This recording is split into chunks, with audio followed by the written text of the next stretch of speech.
Franklin County Commissioners meeting, November 29th, 2017.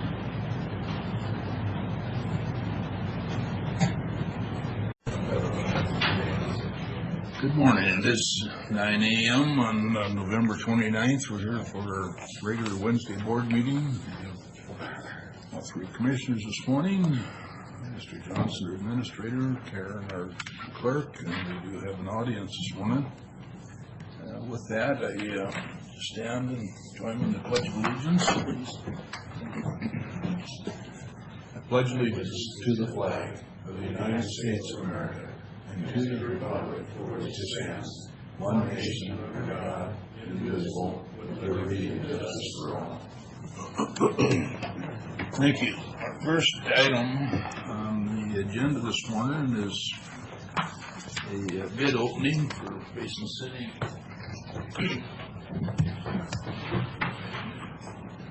Thank you, Mr. Chairman. Good morning, Commissioners. Yes, today is a formal bid opening for the contract to construct County Road Project 609. That is the Basin City Alternative Transportation Route Improvement Project. And we have only one bid this morning, and it's from Capstone Structures out of Quincy. Okay, it's open. I predict a winner. And I'd like to assure the board this isn't my purse, but it was underneath my seat, so if we have a lost and found. So, Matt, not at the risk of invading anybody's privacy, but flip that open and make sure that it's got normal purse contents. Yes, it does. Okay, good. Close it up. Thanks. And there, as the board knows, there was a public meeting here last night with the Planning Commission. And somebody will be looking for it. yeah. I'll hand that to you, Trey.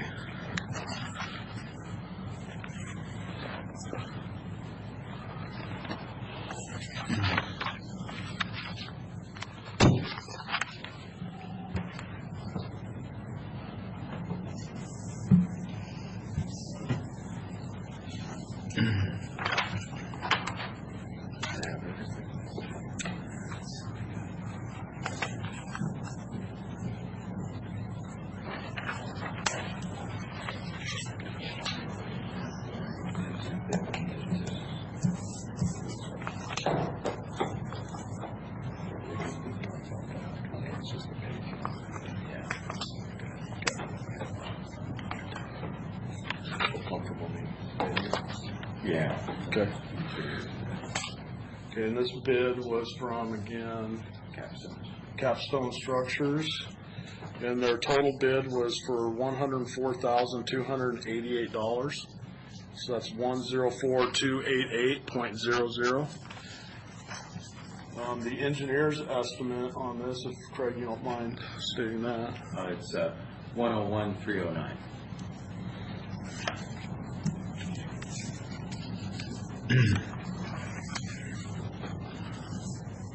So you get a chance to look and make sure it's Yes. up to bid and up to specs. Yeah, we'll verify if it's a responsive bid and well, it is responsible, make sure they are what is considered a responsible bidder after this bid. So, And bring it back next week, no? we'll certainly try to do that. Correct. Yes. If that's okay. Or when?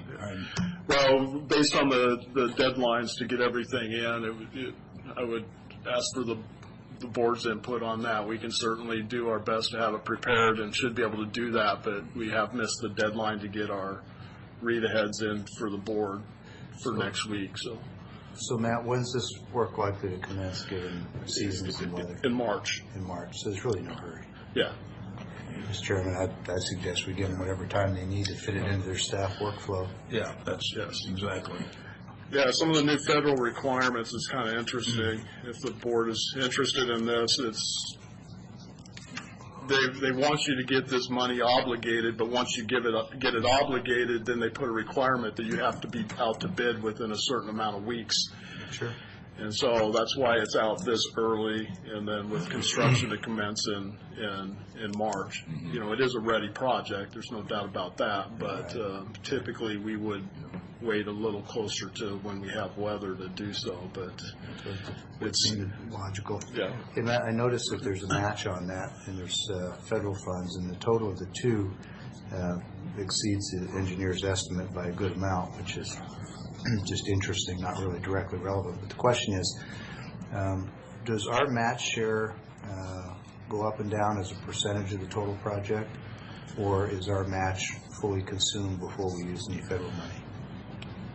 Our match was like 22,000, something like that. Yeah, So would it exhaust all of ours, or does it come down on a percentage? it does go up, or it does go up or down on a percentage based on, yeah, absolutely. Okay. I was just thinking it's a clever way for the government to get deeper into your pocket by having you put them in a match and then require 100% of that regardless of the project value. I could see them doing that. Yeah. And then the other thing is, do we have other ideas or projects in the queue for the remainder of that money? Yes. Okay, great, thanks. All right, we'll be looking forward to your, Great. Thank you. And I'd just like to say I did appreciate hearing you on the town hall meeting last night. I did listen, get a chance to listen to that. So, Yeah, that's my wife's fault. She said, you should go to this. so, Now you're sticking around for a while, right? yeah, we'll be here. So you're going to be here for our donuts that you brought. Well, there's spud mats. See, that's right. I got brought to spud remember that. Yes, they're right Right behind you. behind you. Do you know that Secretary Mattis was in there, was it last week? A friend called me up, taking a cell phone picture, isn't this General Mattis? And I said, no, it's Secretary Mattis. Thank you. all right, thanks. They didn't get in spud nuts.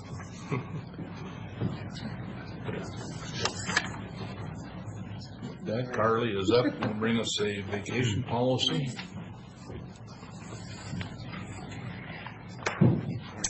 Good morning. Morning, John. Good morning. Money. As the chairman indicated, I'm here today to request adoption of a updated vacation policy. As I indicated in the read aheads, there's the existing annual leave policy hasn't been updated since 2012, which was a minor update at the time. Most of the components of the policy have been untouched since 1988. So it's certainly time to give that a little refresher. Not a lot of real substantive changes to the policy. It's mostly an updated, administrative update to reflect current procedures and some minor changes as outlined in the read ahead. So I'm happy to answer any questions that the board has. You say it looks like just a cleanup of the existing policy. Mostly cleanup and a little bit of a modernization. Yeah, and state requirements. And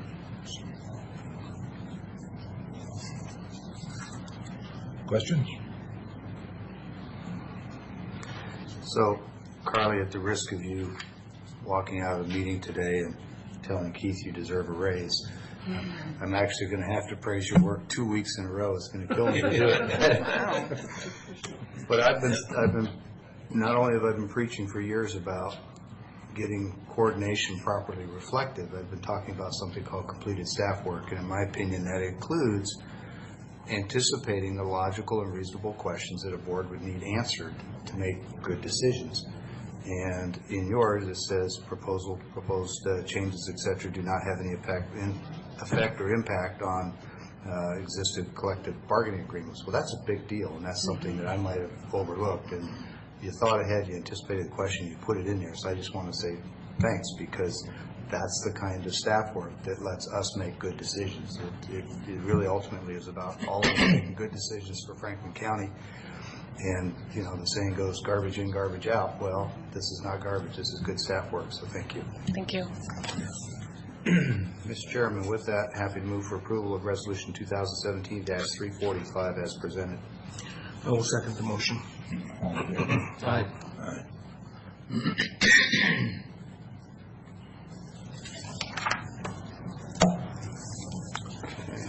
And with that discussion, you imagine years ago, we didn't have any of this ASRs. It just was It's a free-for-all.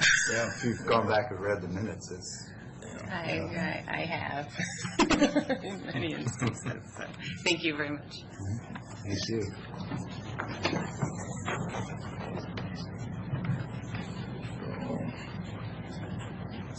Keith, you have an item for us this morning on the... Yes, sir. Thank you. The agenda item before you now is a resolution that would allow the county to be reimbursed for costs that we have already incurred relative to studying the retrofitting of the jail. We have looked at a number of different options in terms of how we might finance, we're still looking, but in the event that we decide to finance all or a portion of the jail remodeling, one of the particular programs is a state-sponsored program through the state treasurer's office. Our county treasurer and I have had some communication with the state treasurer's office about the parameters of using that borrowing mechanism under the state's authority as one potential way of obtaining the funds necessary to move forward with construction. And that particular program requires us to adopt a resolution stating our intent to do so in order to allow us to capture within that financing any architectural or design costs that have been incurred. We hired, as you remember, KNB Architects to do some preliminary work for us, some design work for us over the course of the summer. They have done that. They have billed us the full amount of the contract, and so we just needed to get it on record as advised by bond counsel that if we want to include those costs expended to KNB Architects as part of our overall capital construction costs, we need to have this resolution in place.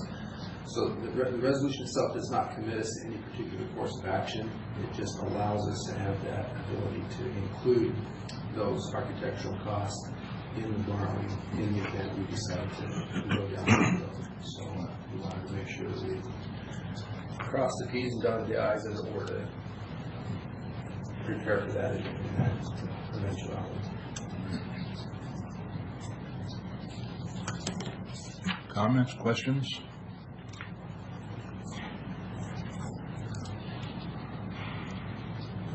Let's see where Jeff Navi wrote this. Okay, anything? Okay. So Keith, I understand your language when you say that it doesn't create a hard commitment on us, and that if we choose not to do this, there's no penalty, no issue, and that's all good. And I understand that this is kind of a routine administrative practice, but the language does say that it's the board's intent to do this, and we're going to vote yes, and we're going to sign it. So tell me, it is our intent, right? It's our intent. Because I'm not sure where the funds would come from anyway. They'd either come out of a reserve account or out of bond funds. Right. Yes, we have to express that intent. Okay. But like I said, if we decide to... Yeah, I got that piece. That's real clear. I'm just asking, is this really what we think our intent is? This is a recommended course. The follow-on to that is, if it isn't here, where's the money going to come from? Right. You know, if it doesn't come from the bonds, it's either got to come from cash flow on hand, or it's got to come out of the reserve account. And so, even if we wanted to take it out of reserves, we could do it out of bonds and recapture it. All right. Maybe drawing a fine line on the ethics, but it says intent. Make sure that's our intent. Mr. Chairman, move for approval of Resolution 2017-346 as presented. And I will second that motion also. Okay, all in favor? Aye. Aye.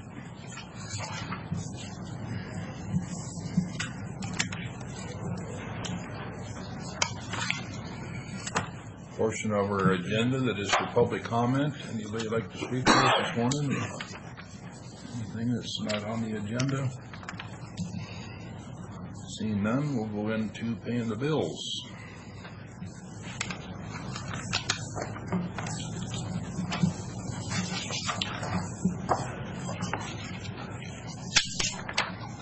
Okay, Mr. Chairman, we've got two sets of vouchers today. One is County Roads Motor Vehicles.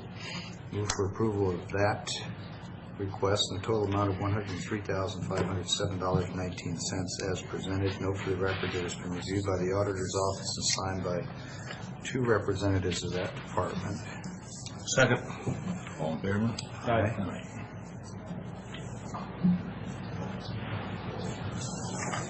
Our second and final one is fund expenditures. Move for approval of fund expenditures in the total amount of $800,243.53 as presented. Note for the record, this has been reviewed and signed by two representatives of the auditor's office, and it's also been across the county administrator's desk for review.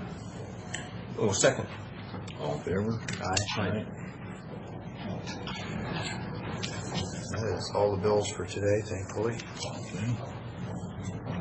Move us on to the consent agenda. We have, Mr. Chairman, note that we've got 12 items on the consent agenda. Move for approval as presented with discussion. Second. with discussion, please. Okay. I need to open this one up so that I can refer to the numbers.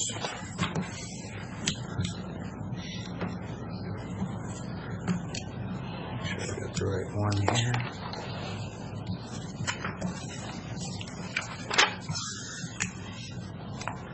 Okay, I know I saw Judge Ekstrom and Pat Austin here. Thank you for being here. This is pretty simple. I just want to make sure I've got my mind wrapped around it the right way.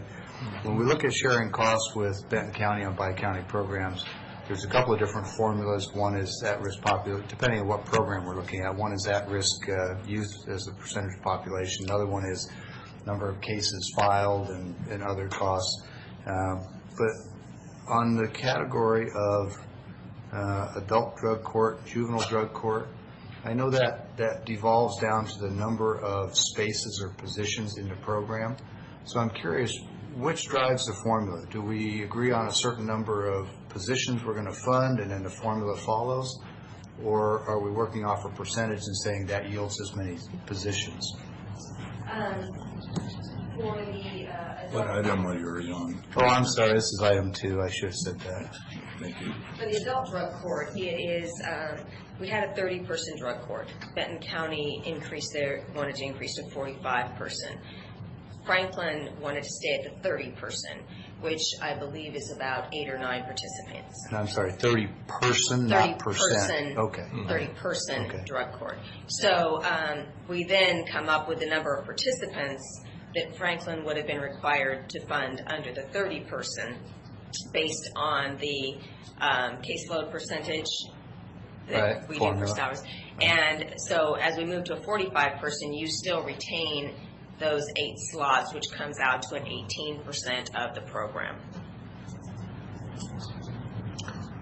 Would there, in your opinion, without any advance notice, I'll just ask you cold, would there be any benefit in looking at doing this a little differently and having each county simply pledge a number of positions that they will fund in a given year, so as not to constrain one county that wants to do more, perhaps, or one that wants to do less? I think that's what this boils down to, basically.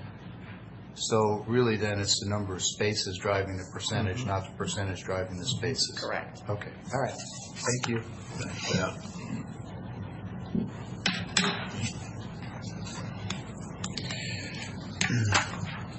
So then based on this package, Franklin County is saying that we'd like to fund eight spaces this year. Have we had that conversation? Yes. Do we want to do 8 or 6 or 12 or 20 or? Well, I think that's what we thought we could afford when we had this discussion. Sure. In the past, we've discussed that. So if we commit to 8, Pat, and we only end up having 6 clients, we pay for 6 or we pay for 8? You commit to the 8. And I will say that actually we do have probably 4 to 5 people on any given time that are actually by county. They have offenses in both counties. And so you also have the benefit of having those people added on top of your, if you go we already have 8 in the program, and we have a few that are by county. Those, they're getting the benefit of that as well.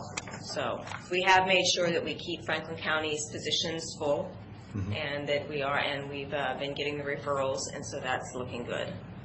Okay, so on the bi-county ones that are over and above the county-specific ones, are those out of the existing funding that we've committed for the 8? I misspoke. We have, Is there any additional cost to us for those on top of the 8? there's not. Okay.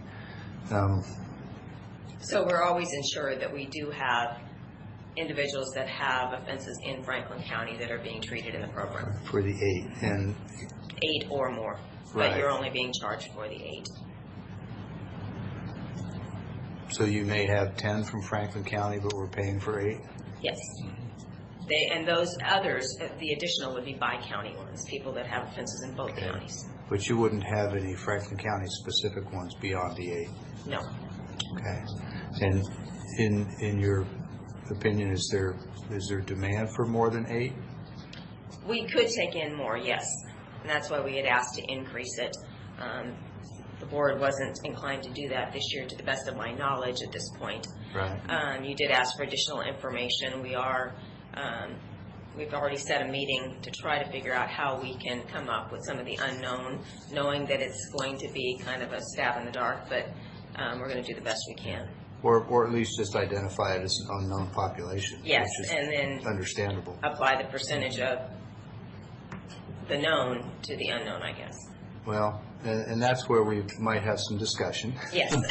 I'm not a statistician, I so know. that's what we're going to Just- try to brainstorm how to best do that. I would, because I'm the one that has harped on this for years, I'll just say that just identifying the unknown population and calling it out for what it is, and then applying the known to the known population, that would suffice for my concern. Okay.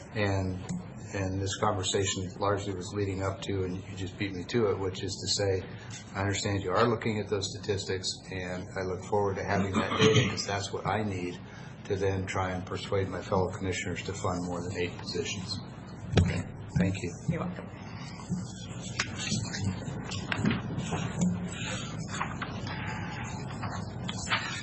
Further discussions?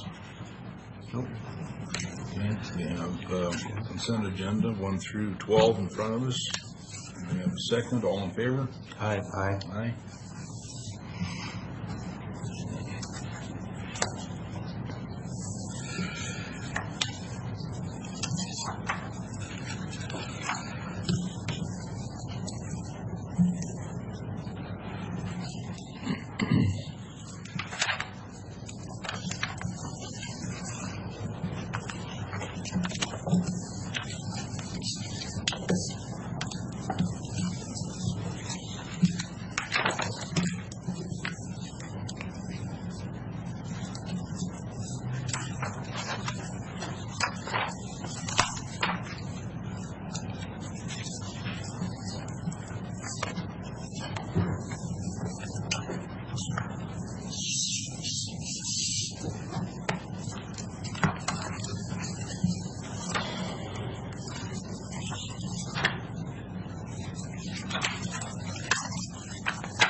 You two are done. Go ahead, Keith. We'll move on to your, Okay, thank you. If I may, I'd probably take these in reverse order than what they are on the agenda, only because I think the budget discussion is probably going to take a little longer. So I'll ask for your consideration of the first item, or the IDP, the end of the year bill SRS. You're all well aware that the county has received in the past payments of the taxes for certain federally owned lands in Franklin County. That has been a matter of difficulty collecting those bill payments in the last couple of years. And it's increasingly becoming a challenge as the federal government makes changes to how they process those things. We have worked with essentially a coalition of counties in the area that receive those funds to jointly make our desires known and our challenges known when those bill payments are promised and then not delivered. Working with folks at WASAC, they have actually drafted this letter that would go to leadership of both the House and Senate at the congressional level, asking them to be mindful of the county's needs and encourage them to, as they make important budget decisions at the federal level, the counties are essentially depending on these for operational needs.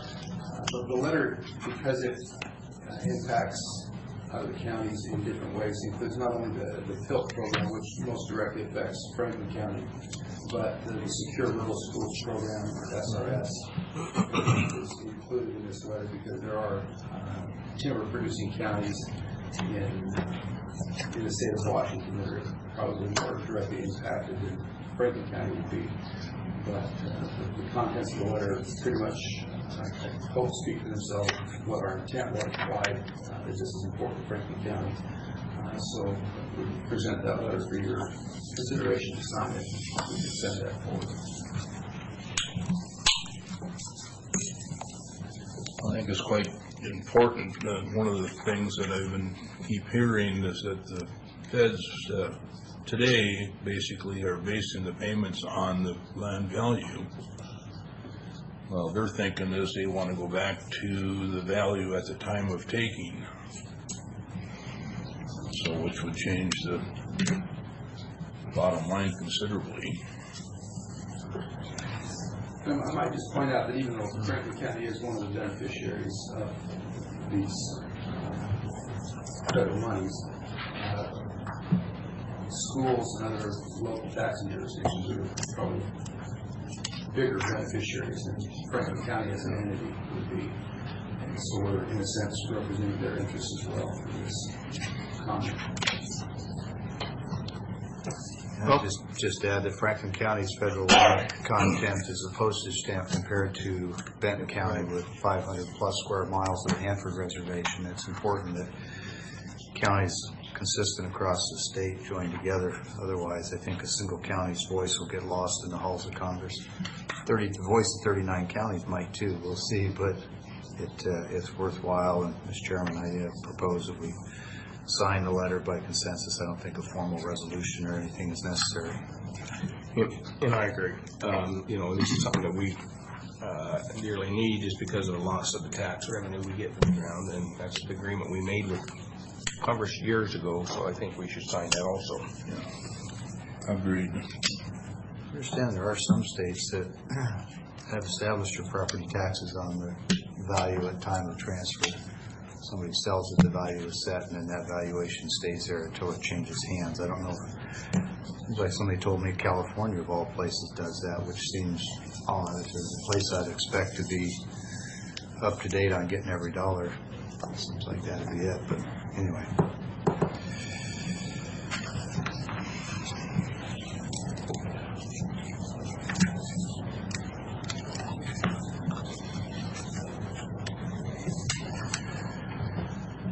With that, Mr. Chairman, I would like to invite Tom Western to manage to join me on the yesterday. December 6th is the day that we have set aside as our budget adoption date. And in an effort to be as transparent as we can be without losing the public in the details of the budget documents.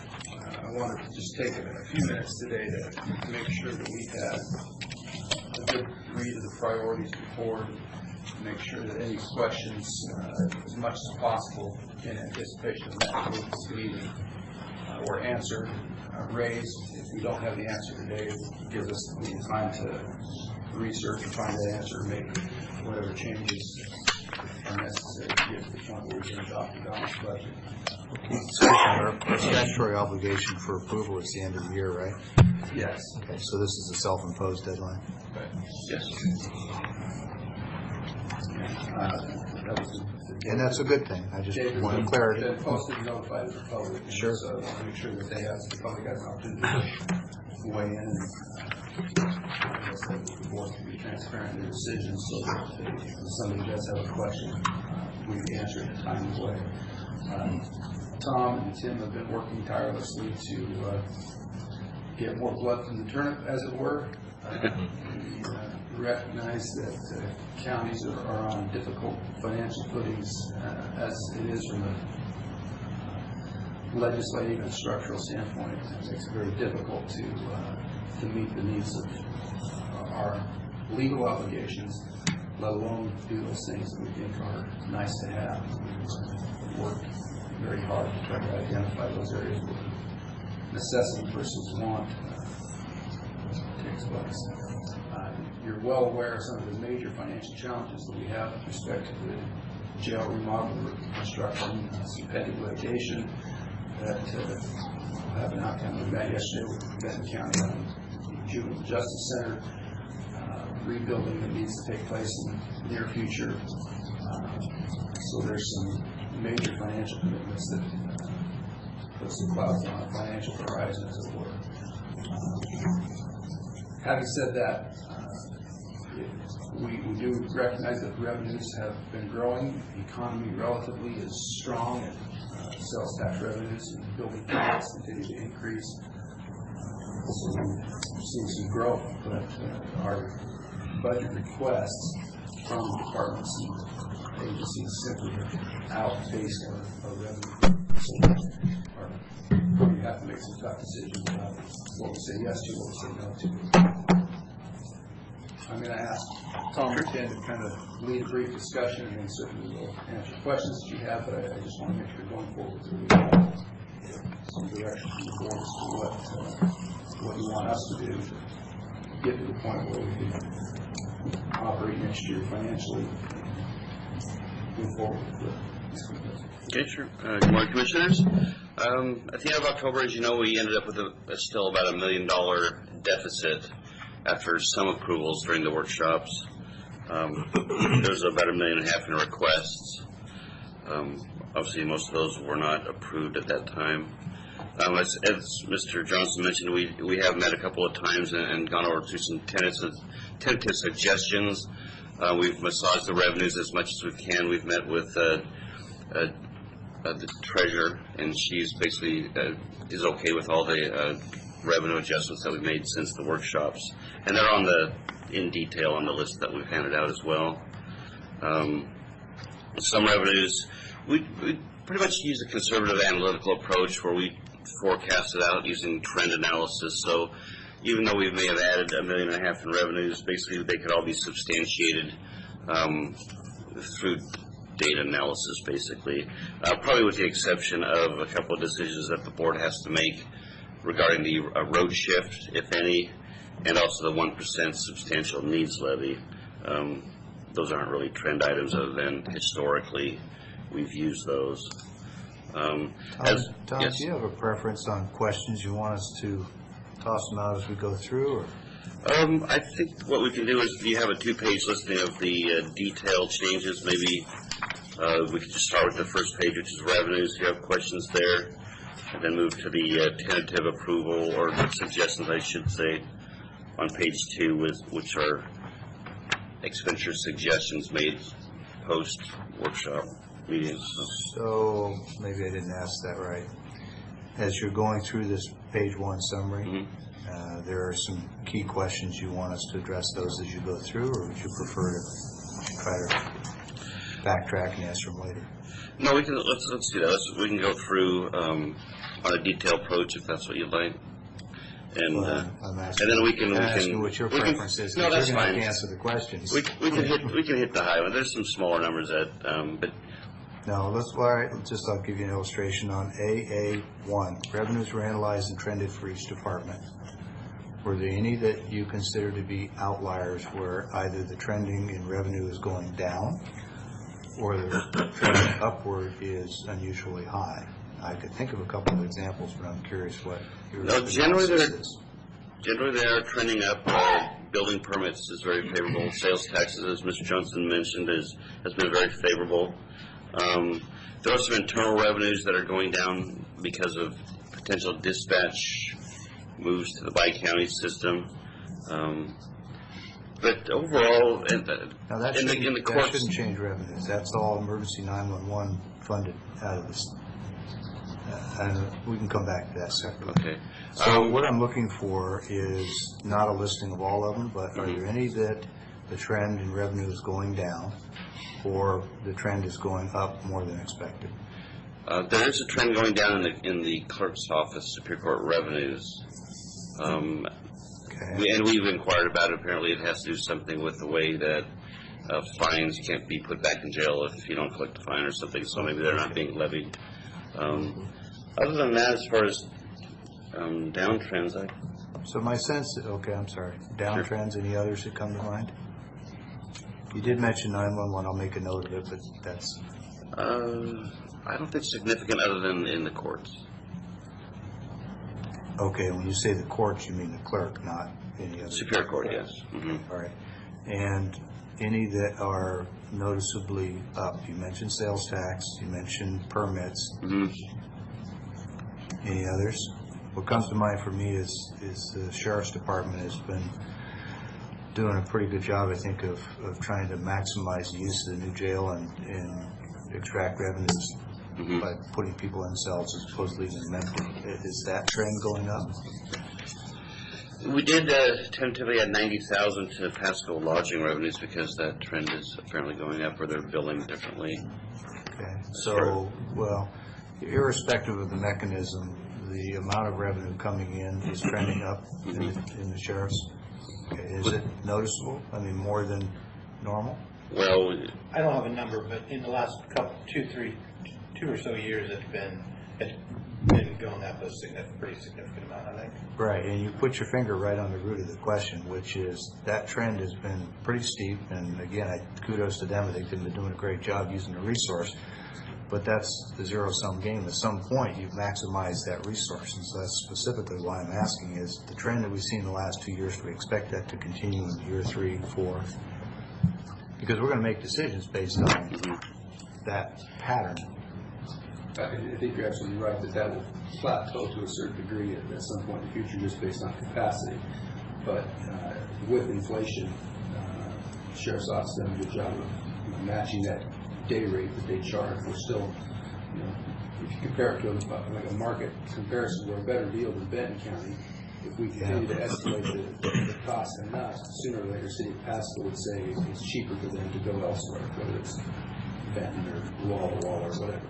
Right. So we have to manage that, and I think the Sheriff's Office did a great job of And those are all good points, and I agree with all of them. Yeah. The question I'm trying to get answered is, we've seen this kind of a line for the last 2 years.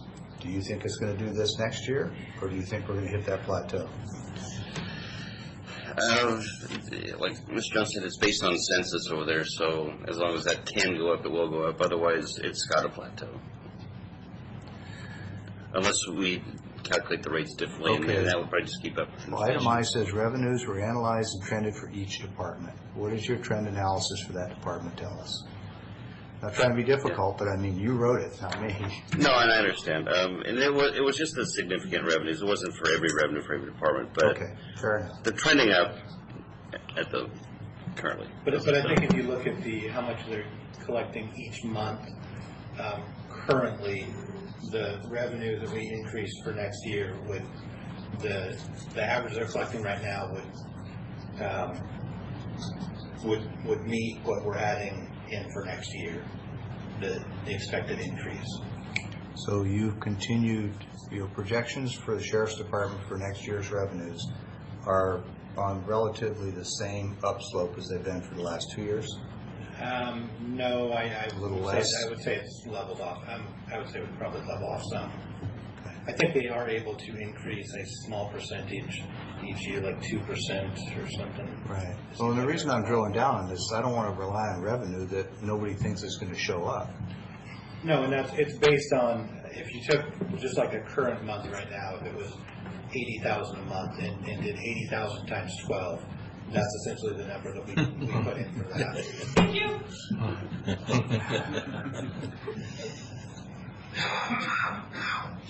Figured somebody'd be looking for it. Yeah. Your attention to security was noted.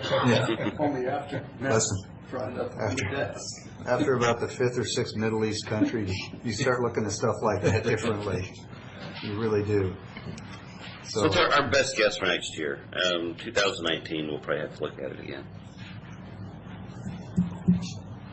But I think if you would look at a current month and we collected, and these are numbers I'm just throwing out there, to say it was 100,000 that we're collecting right now, so that'd be 1.2 for the year. Well, that's the estimate essentially that we put in for next year. So you didn't escalate it at all for next year? Okay. I'll look at the numbers when we get there. I mean, that's where they'll be. I was really just sort of looking for a big picture. So, all right. Thank you very much.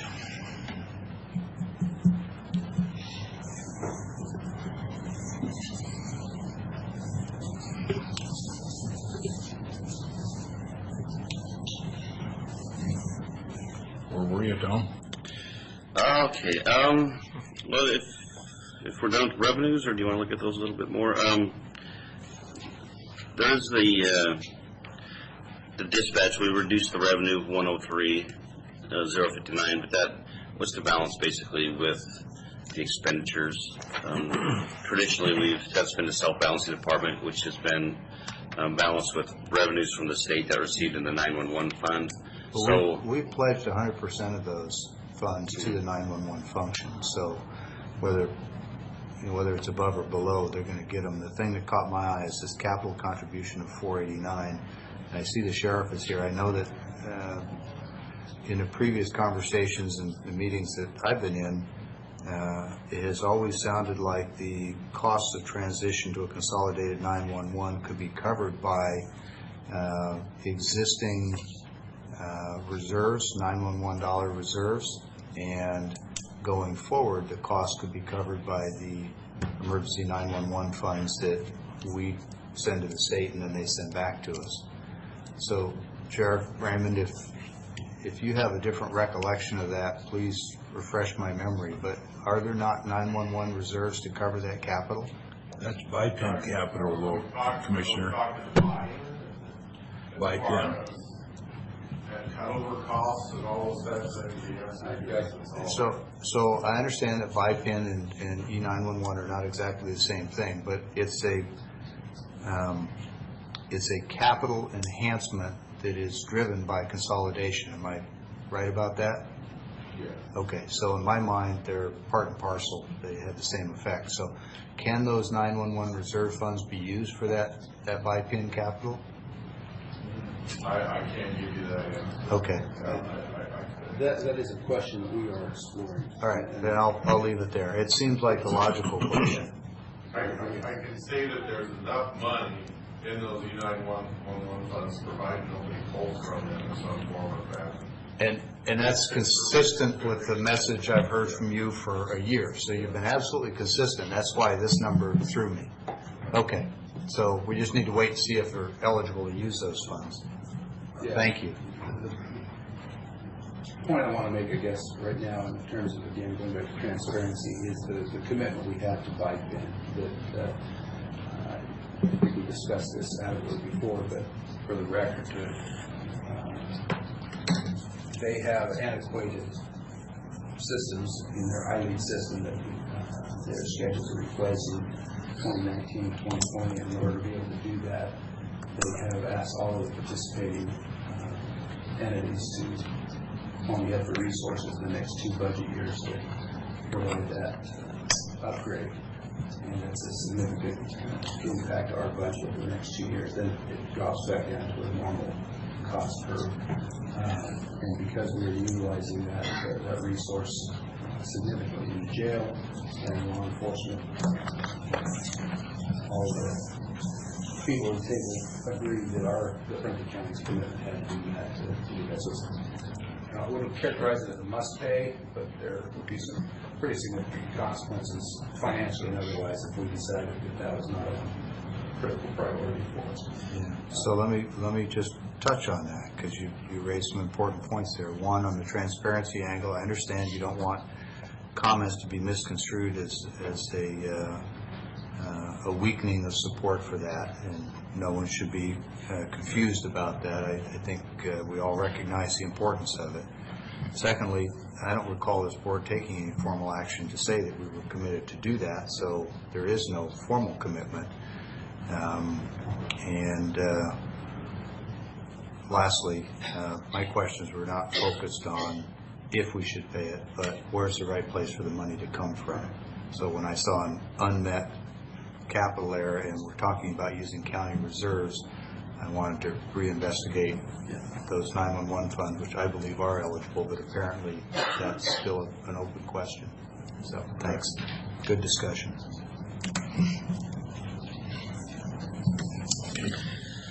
One other item note on the revenues is the beginning fund balance. We started with 2.8 and now we're comfortable with 2.9. There still could be some room there if we're getting crunched budget. And after the month of November is over, we can reevaluate to see if we're still close to that. On the expenditures, page 2, tentatively. Hey, Tom, I should probably understand what this means, but this bullet that says budget surplus is presented to the board, 5371. Reconcile, tell me what that is, because I'm looking at the big, bold letter A that says deficit is 985,000 after our last meeting. Basically, if you wave your magic wand on this and say, get out of here, we want everything you suggest. We're at 50,000 total surplus. Perfect. Yeah. Appreciate the third explanation. I can understand that.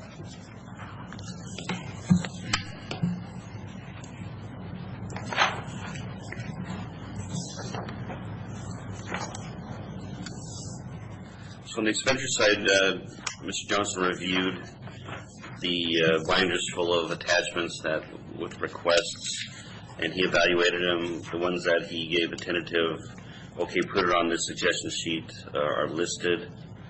Probably the most notable is like we were discussing about the BIPIN, but those are at least now offset with reserves, so they really don't affect the bottom line of the current expense operating budget. So that sounds like a commitment to fund that out of reserves if we don't get the money somewhere else. And I suppose we can come back to that when that day comes. One of the more noteworthy items in the building department, we basically added back the salary for the associate director, but it's offset basically with professional services. And then down towards the bottom in the highlighted area, there are quite a few capital items that have been tentatively added. As far as the courts go, we did add what line are you on? Where are you? It's about jumping all over the page. I saw Ms. Austin in the crowd, so I thought I'd bring up the fact that we added the 6131 for the Bi-County Superior Court. That's aid to governments? Yes. Line numbers would have been handy, probably. And then there's some other miscellaneous 720 changes that aren't detailed, so you'd understand them. Well, there aren't that many here unless somebody really has a strong objection. I'd like to start at the top and work right down through. Sure. So, professional services and agent salaries. $368 increase. If it's got parentheses around it, it's actually an increase for the purpose of it. And then the P.O. box and the... 368 for agents, just what department, where is that? That's extension agent. Okay, all right. Post office box. That's in the elections, 1420 increase. Okay. And that's an additional post office, not post office, but a ballot drop box to comply with the new state standard? Or is it something else? Jeff, would you happen to know that? I don't know what year that was. It says post office box. I'm sure that has to do with post office box. So yeah. Perhaps the picking up of the services the post office does for us for all of the ballots that come in, the special process that we pay for. So, and planning and building request. Bottom line is we don't know. We can research and get back to you if you want exactly why. With all the electeds coming up for election next year, it could be additional cost for that. Right. Okay. Planning and building requests, they had several that were related to their new facility that they, I think, had under budgeted because they didn't have the trend data to know how much it was going to cost to move out there. And then, as I mentioned earlier, they have some professional services to offset the removal of that position of assistant director. The 9420, it's actually an increase of $554.20. Originally, they asked Tom, in the clerk's with all office. due respect, sure. That is just not enough detail to base a decision on. If we need to open up the book and go to each one, then I'm prepared to do that. And certainly that's why we provided the books with attachments. I don't know for the purpose of this meeting if you want to get into that sort of detail, but... Well, the process here was that departments came in, we had days and days of workshops, and we boiled this down sort of to what we thought was the short list of things that we really required hard decisions one way or the other. And this is the point where historically we go through and we talk in some detail about these and what the impact is and what it's for. And that's what I assumed, and maybe that's my error, that I assumed that that's what we'd be doing today, so that people could hear our explanations for why once you made the short list, you either got funded or you didn't. So if I'm mistaken about that, I apologize, but that's certainly my expectation. So in planning and building requests for $20,642, y'all are saying, commissioners, do you support or not? And frankly, that's just not enough detail for me to give you an answer. And maybe we need to schedule another meeting. These are suggestions that Mr. Johnson gave us tentative approval to put on this list. So sure. Absolutely, if you want to get together, we thought today was going to be more of an update where the process was. Well, if we're looking at approving this next week, I think today's a whole lot more than an update. I think today is decision-making day, and again, if that seems like an unreasonable standard, then I apologize. But these aren't just numbers; this is people's money. So, all right, I'll get off I my know soapbox. the 20,642. I know that includes like chairs and stuff like that to outfit the building out there, because, from my understanding, it's lacking in a lot of necessary stuff out there. As far as the position goes, the $88,485, that I don't know if they're necessarily planning on eliminating the position, but it's going to, from my understanding, correct me if I'm wrong, Mr. Johnson, but it's an either or professional services that they're hiring out for, or the position itself. So they would either, if they end up hiring the position, then the professional services would go away. And this is in what department? Planning building. And you know that because you know this 101132 is planning and building?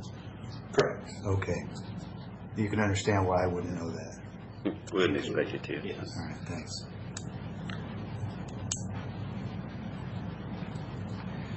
All right, so that's the position that we've had some difficulty filling, and we don't expect to be able to fill it, so we're going to assume that we're not going to fill it next year, and that's the revenue from it? Yes. Okay.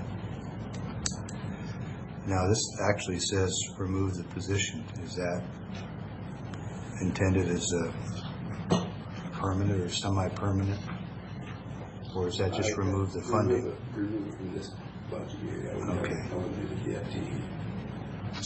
Okay, so remove 2018 funding. Okay.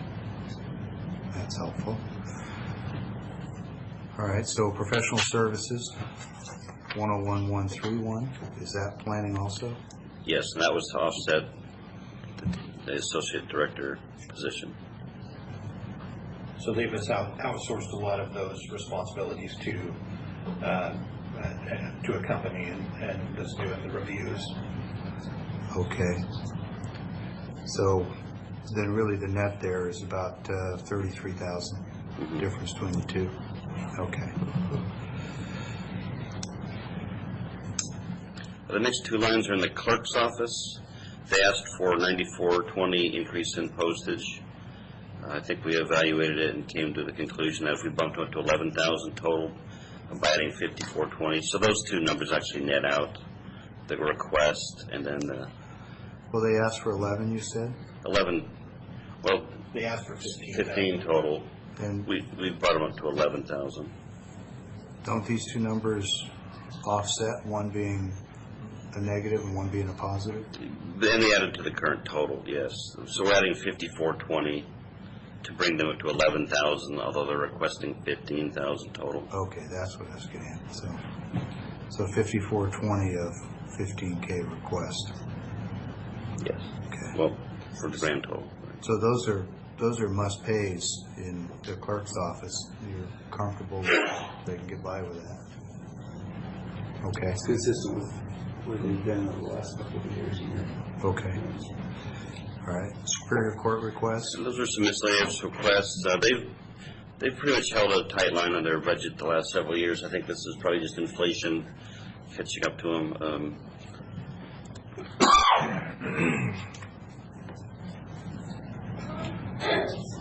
When you said you had 6131 and 87 other governments, what does that relate to? I believe that's the half FTE, it's a half FTE position.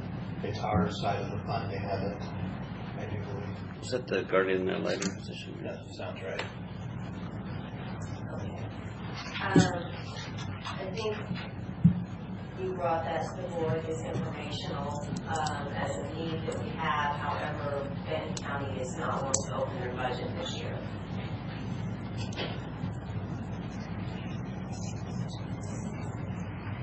So as much as you'd like to have the funding, you're not able to use it this year? We do have the, what did you have down for each other government for the total amount? Well, we'd have to look. I don't know the number right now. Okay, but you just, you went with what our step increases and things would be, Yes. and then you add on the 6,000 in addition to that, okay. That's correct. But we can send you that number. Pardon me? But we can send you that number.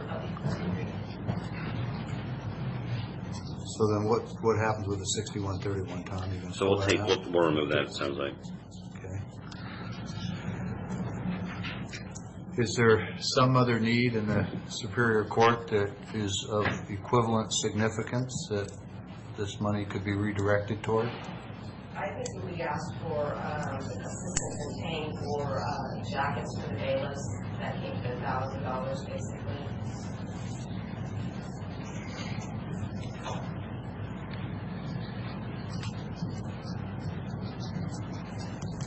I could certainly support that as the board. Is it not included in the budget now? Correct. Well, yeah. We buy uniforms for other law enforcement related positions, and they do wear holes in their jackets because they carry, which is a good thing. Not the holes, the fact they carry. So if there's no objection, I'd like to see us, if we're going to pull that 6131, at least put the money in for the bailiff's jackets. And that's fine. I thought we discussed that and agreed earlier on that we would do that. So that's why I asked if it was in the budget. We've agreed for years to fund those jackets, but the other side has not. Has not. So have they this year? Okay, well, we'll make sure that's in. Yes. Yeah. And Pat, if you just need to escrow that money till next year when they open their budget, then fine. Sure.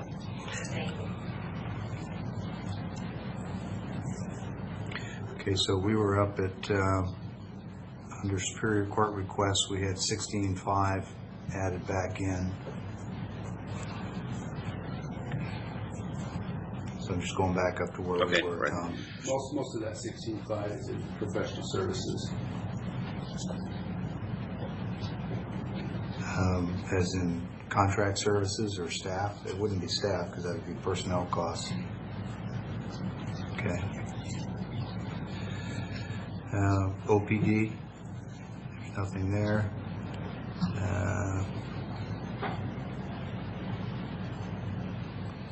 The next one for repairs and maintenance corrections, this is actually out of the facilities budget to match what? So, excuse me, Tom, Sure. on OPD, it's a blank line. I see a note that you didn't add in the personnel request. Am I interpreting it right that what you're telling me is that they have needs, but they're all in the personnel category, and so? Yes, they were requesting for a grade and step increase, but I think with the compensation review currently active, that was put on hold, so we didn't add it. Okay, so somehow it got on the list, but doesn't need to be. And there's several of these items that we just, Okay. to mark them. Repair and maintenance corrections, 20,000.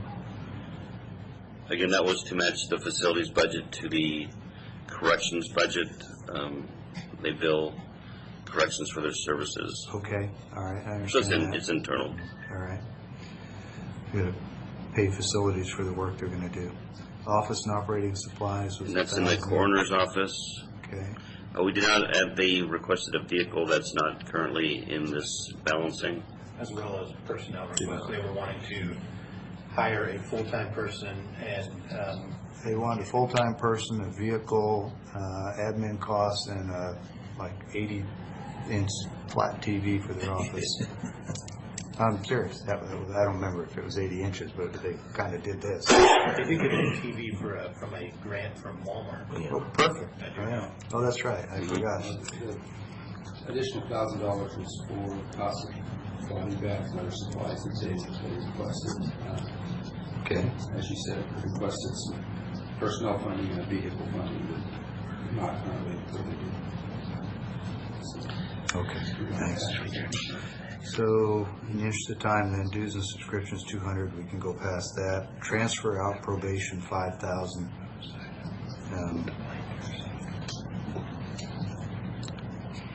That's to the solid waste probation work crew. So, we're spending an extra $5,000, and it's being paid to or for?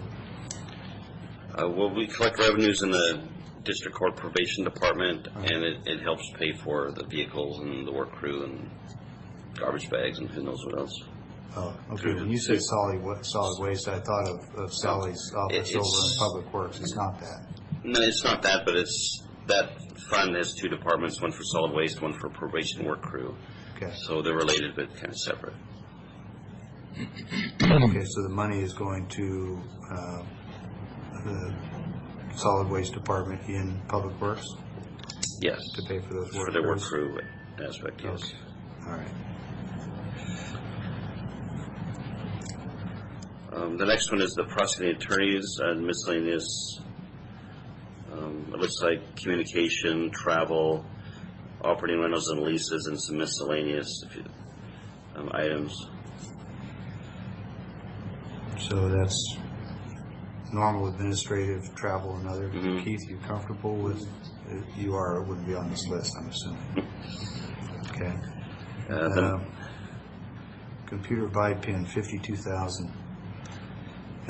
That was in the sheriff's office, their portion. And this is separate and distinct from the 489,000 buy pin capital? That's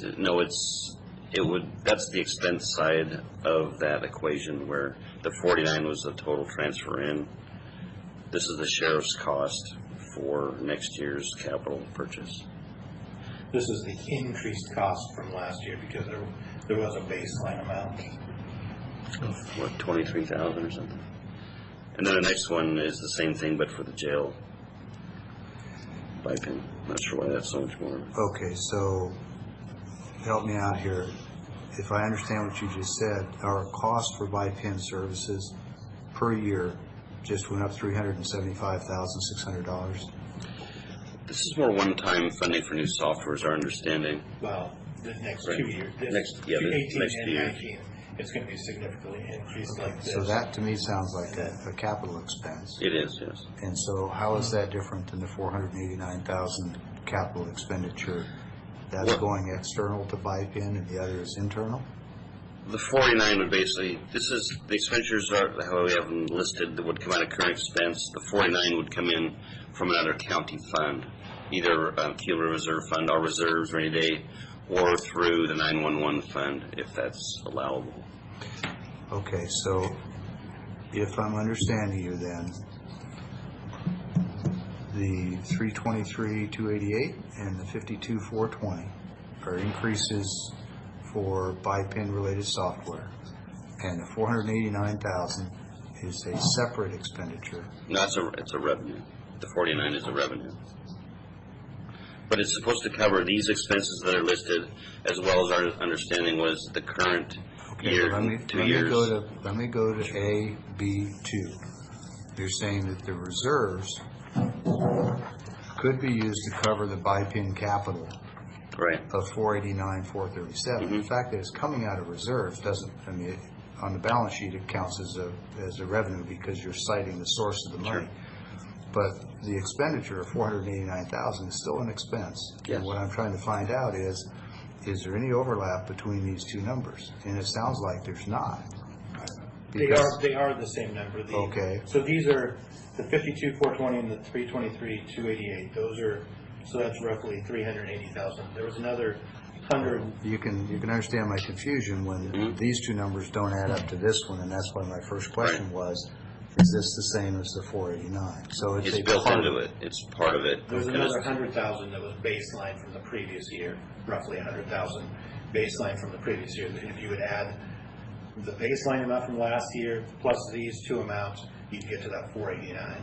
So we would be paying an annual baseline, not just increases, out of that reserve fund? Because the baseline from last year is what we spent last year, right? Correct. Okay. So is that a recurring cost that we would spend again this year?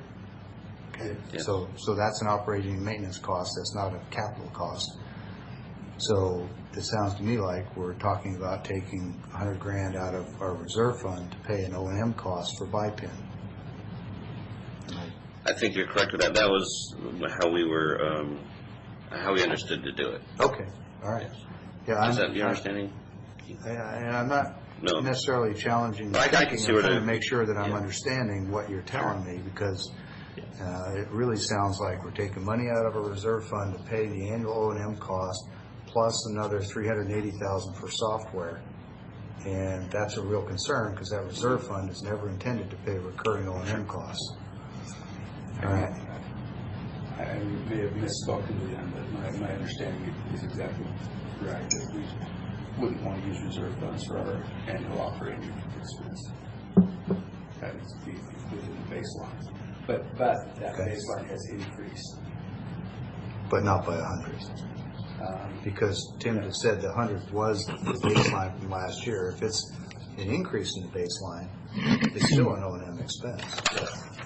So either way, whether it's a carryover of the actual baseline from the previous year or an increase, either way, it's still O&M.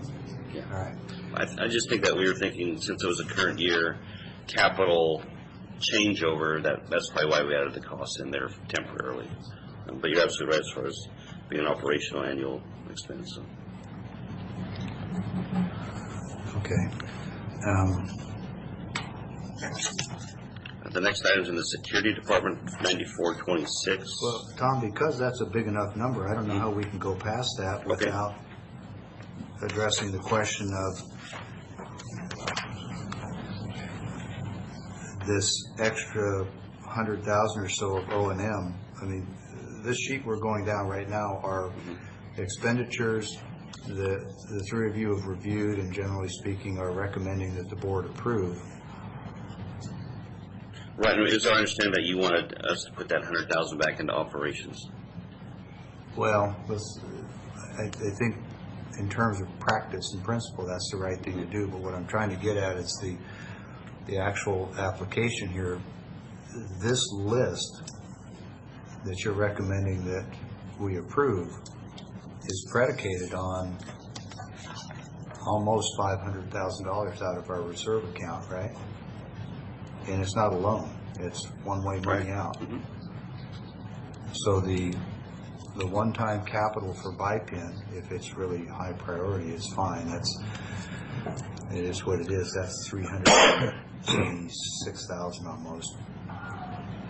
And the balance of that, the 120-some thousand, how are we going to fund that? I mean, just saying that we're going to move it to an O&M line, do we have any thought on how we're going to fund that, or is that going to have to displace something else on this list? It would, right now we have a 50,000 surplus, so you're right, we'd have to find another 50,000 or so. All right, I guess we'll wait till we get to the bottom of the list then, thank you. So removing that, so there's the baseline amount, the amount from this year's budget is $113,729 combined between sheriff and corrections. So if you remove that from the current surplus deficit listed at the bottom of $50,371, you get to negative $63,358. Okay. Assuming my math is correct. So that's the number we got to deal with when we get to the bottom. Okay, thank you. Contract security services and insurance, is that our security for the facilities here? Yes. And I mean, that's clearly that's a must pay. It's a recurring cost. Does this represent an increase? I think that's what Captain Rochlow came in with. Right, yeah. I guess yes would be the answer, I'm sure. Okay, is that consistent with the feedback from the board during the workshop? Okay, good enough. Contracted services then, next line is $12,903. That's in the 101,685. And again, I don't know what. Human resources. Okay, that's HR.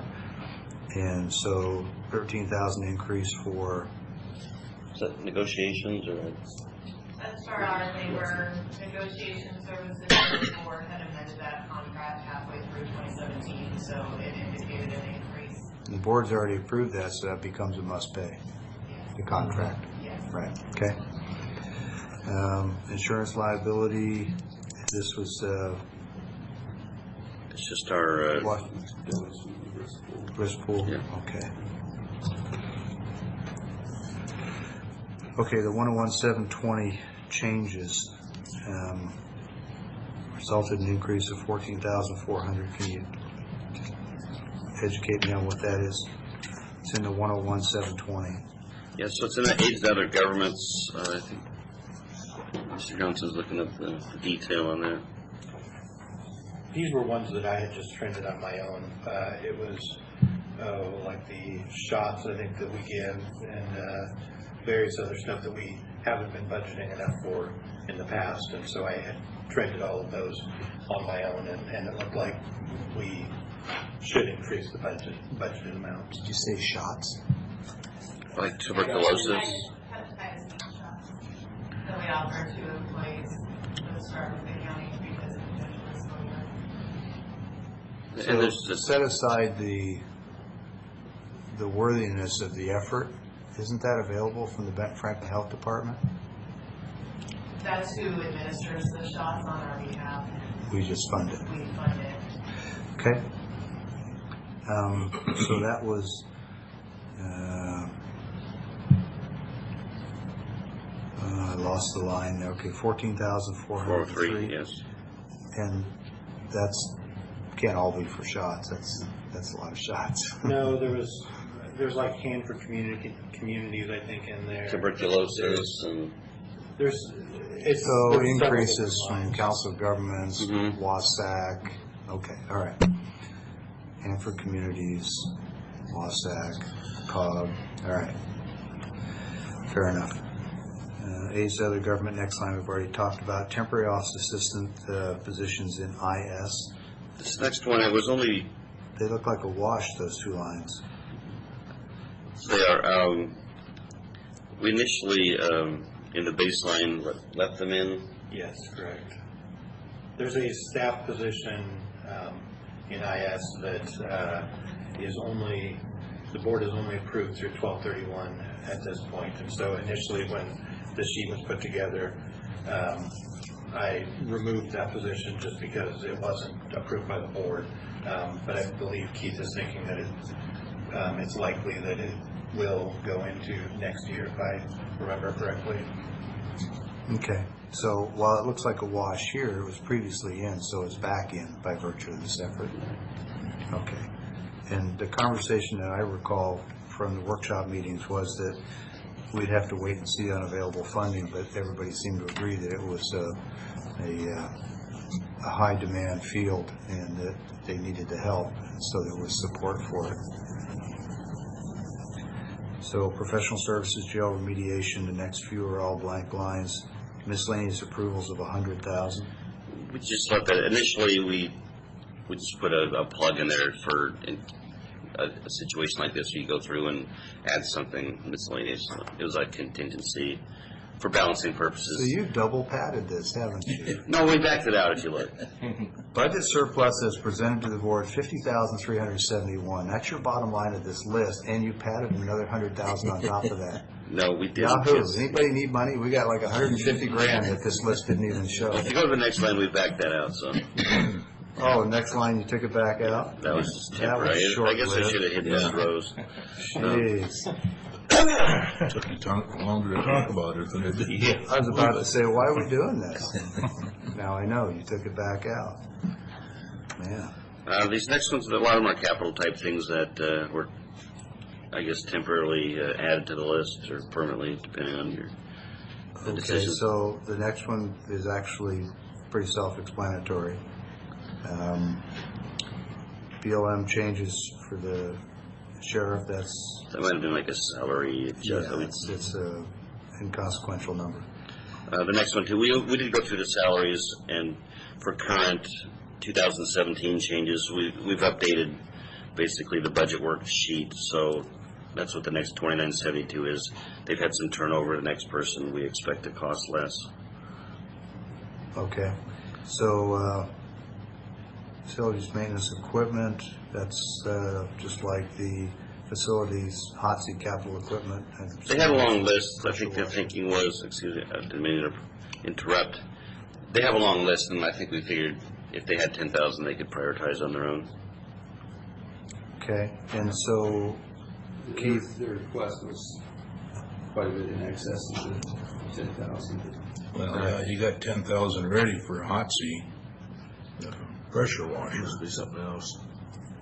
well, I think Commissioner Cook and I are on the same page here, which is, are those duplicative or are they cumulative? No, they had several requests for replacing the lights with LED lights in the parking lots. Yeah.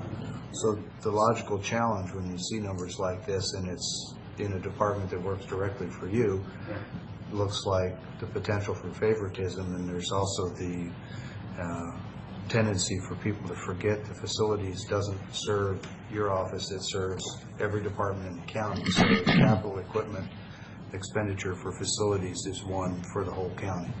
Is that fair? I see it that way, yeah. Okay.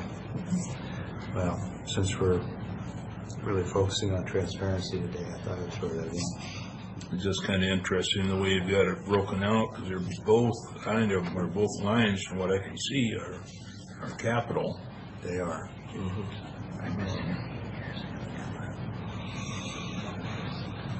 Although they're showing up, is that a typo, Tom, on the first one? It says the department is 10200. Should that be 101-200? Yes, there should be one in there. Okay. And same with the one below it as well. All right. 105, 1020. Tim's taking credit for that, he says. The next one, 50,000 reduction in expenditures was due to we had a recent death of a left one retiree. I understand. Okay. PA salary adjustment for 2017 post something. It's personnel action form. Sorry. Okay. Basically, that's just a salary It's revenue back, reevaluation. so I'm not going to worry about it. Yeah. Sheriff, miscellaneous capital, this is vehicles.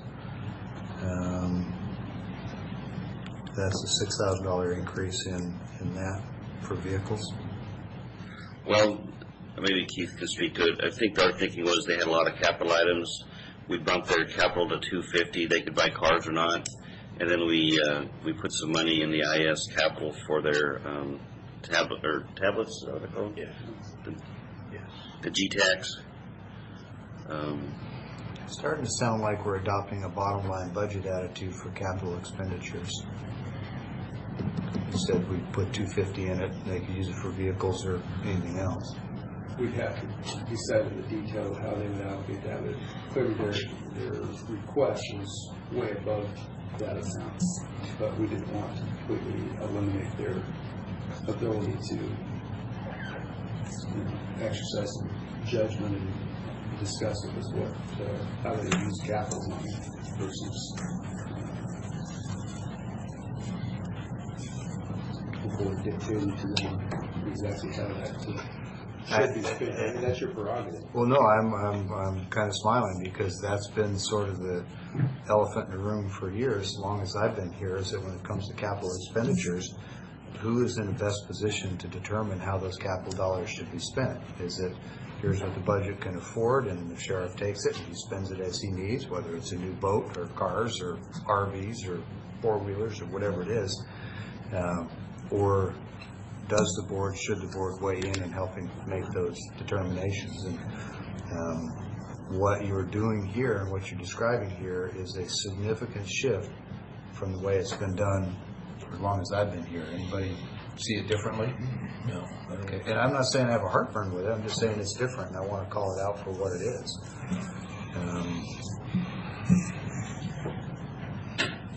The upside is that the people who are closest to the need are probably best able to decide what they need. They try to break out a list of what they need in capital, and Sure. like you say, in the past, we kind of helped them. Well, we've been pretty specific about, okay, we'll approve this and this and not this and not this, and the risk, and I want to be very clear here, I'm not talking about the sheriff's department, but the risk is you get a department that gives you a list of things that they need, and they're very attractive, and we fund that, and then they go spend it on something that was never on the list because they have discretion authority, and they come back next year and say, we still got all these important needs. That's the risk. So, okay, well, in the interest of time, then, moving along. Corrections radios, 39,000.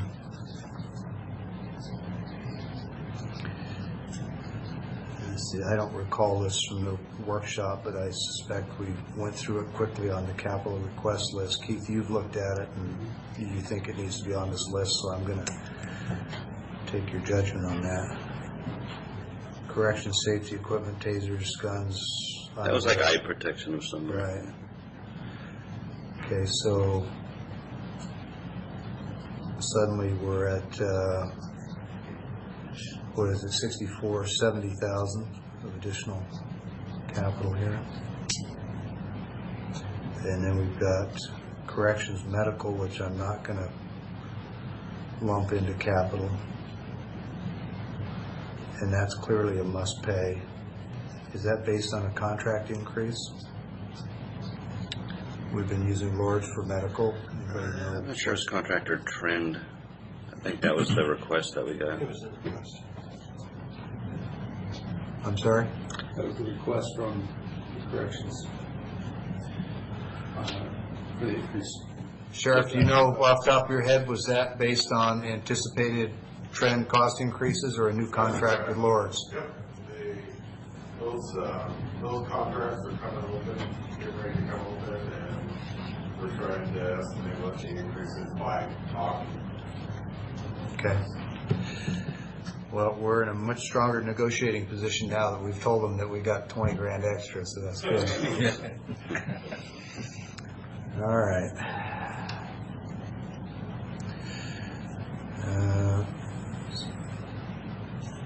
Salary adjustment, same as in the PA's office, just a larger department. Contingency reduction to 250 non-departmental.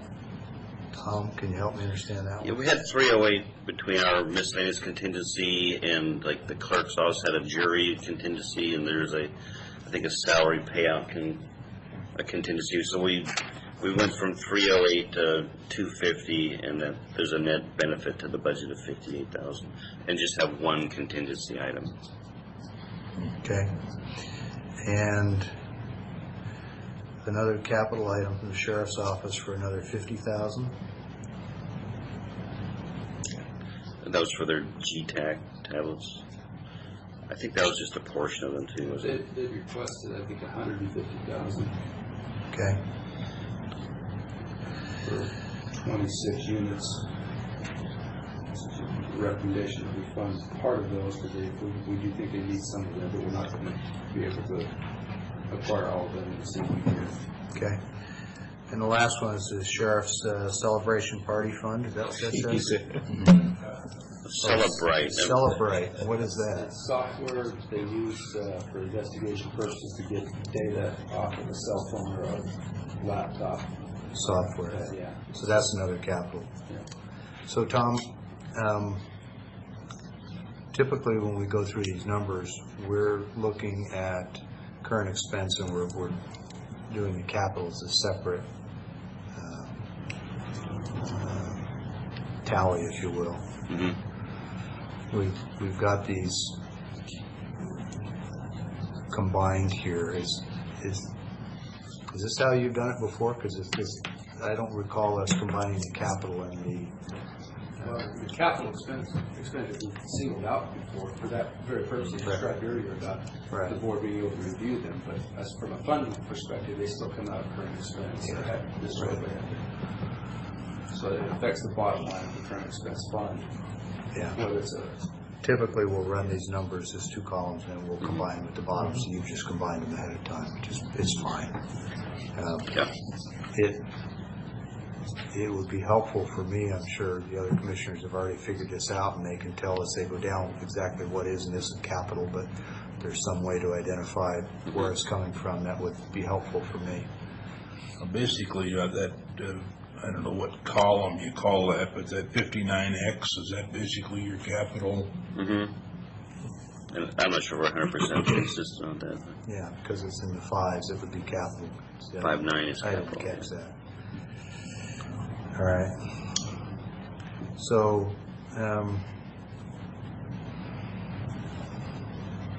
not a lot of changes there. Where does that leave us, Tom?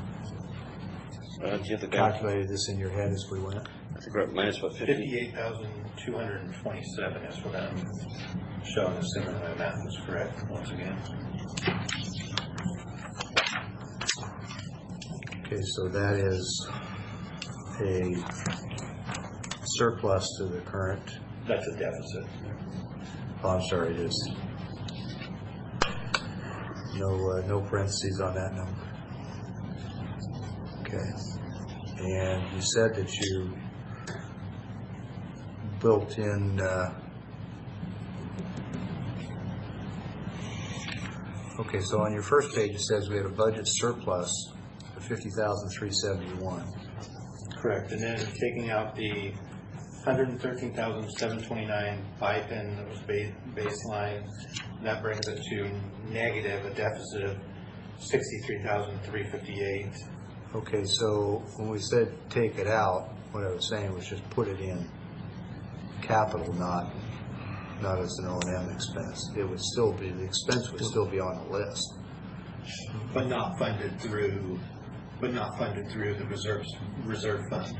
Right. So Okay. that would reduce. But you're right. Thank you for clarifying. It was the shift from the reserve fund to current expense that drove the number up. All right.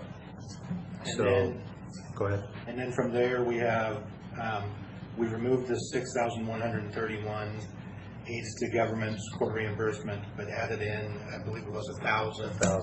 for jackets. So that's a net of 5,131, which brings it to 58,227. As the deficit bottom line. Correct. Okay. And I'm sorry, Tom, was there 100,000? Oh, you took it right back out. That's right. That's Right. that next line. Okay. So we're $8,000 deeper in the hole than when we started, but we've gotten some corrections and clarity on some of this stuff. Well, we're actually about 6,000 or 7,000. 107. We flipped it. We went from a positive number to a negative 58, so it had a duplicative effect negatively. Oh, okay. So I was reading the 5371. That would have been a surplus. That was a surplus. There's no brackets. All right. So I think that really brings us to a discussion about where's the proper place to fund the BIPIN, and do we take it out of reserves? Do we cut somewhere else in the $20-some million budget? I would think in a $20-some million budget we could find $58,000. And like I mentioned, there may be room in the beginning fund balance to absorb that of up to 100,000. We feel it's not in there now, but well, you just bumped it from 2.8 to 2.9, right? Right from our initial start, so that more than covers it. Well, that's already in this initial. We'd have to add it. Oh, you've already put it in. We'd have to go to 3. Yeah. Okay. Just good news just keeps coming. Yeah. Rather than go down this whole list of revenues and take the time to do it, what's your degree of confidence on these numbers? Use a percentage, use a 10-point scale. I don't care how you do it, but It's not a exact science, of course, but based on the trends, assuming those trends continue, I think with a high degree of certainty we're there. Okay. But as you know, oh, I know. I heard the caveat. Assuming the trends everybody's continue. nervous about committing to the future. Well, and I don't blame them. Yeah. There's a lot in play. All it would take would be some major tax changes at the national level that would impact construction in the county, and we could see permits and sales tax revenue drop off precipitously overnight. Washington economy is very dependent on exports to Asia, and the unrest in North Korea right now. It could change quickly. So The Hearst decision.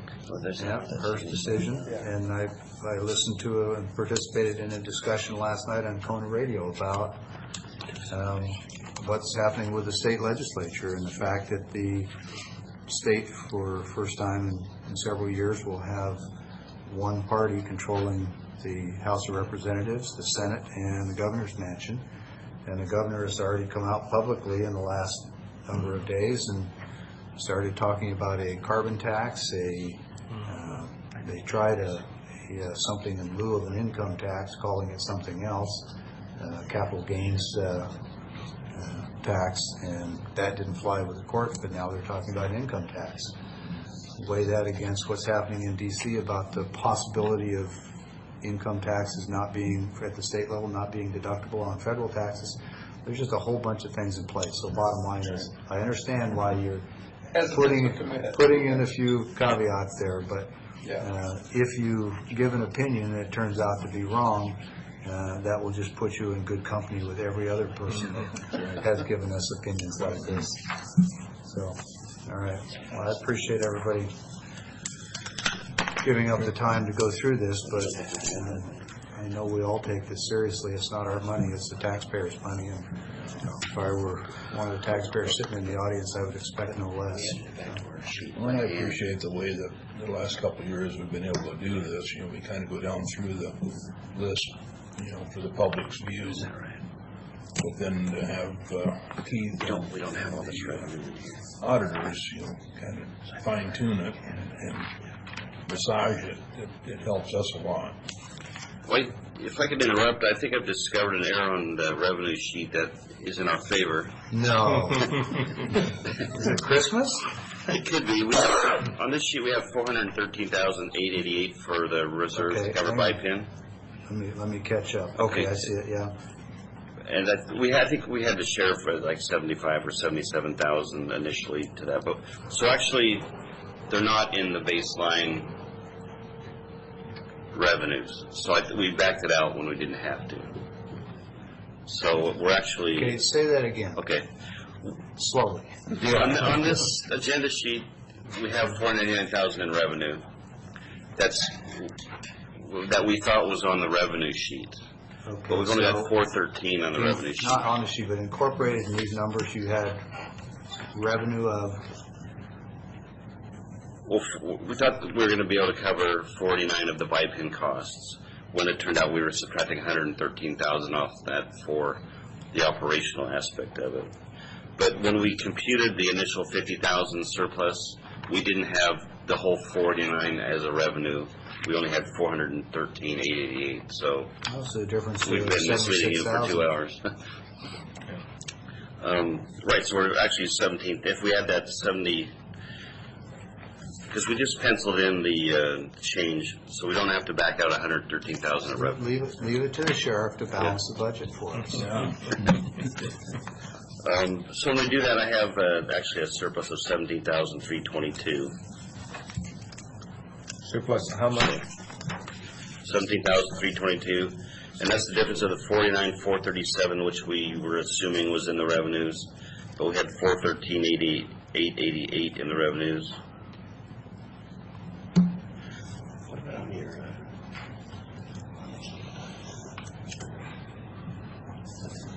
The 49 is in there.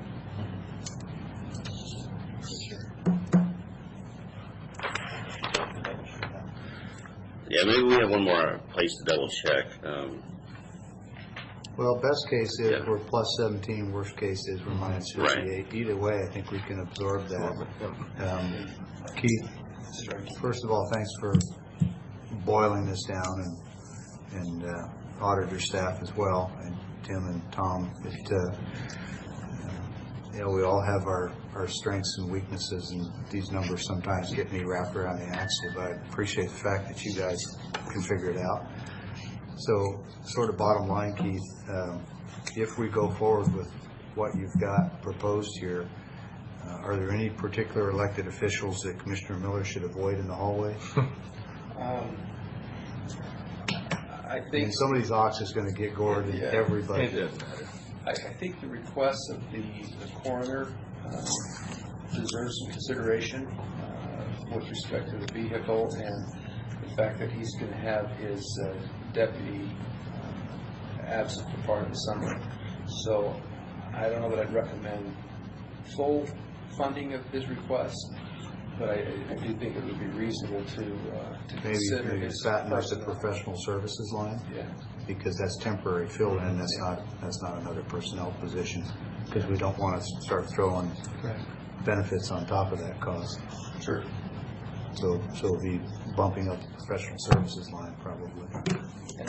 Haven't we bought the auditor or the coroner like 2 or 3 vehicles in the last few years? I shouldn't say we, that's wrong, it's not money, it's the taxpayers that bought the coroner 2 or 3 vehicles in the last 2 or 3 years. They're using a vehicle that was donated from the sheriff's office that exceeded its useful life there. And well, they indicated there was some repairs needed. Maybe we could do the repairs on it for this year. If we had a number there. There you go. I think he requested $34,000 to actually buy into the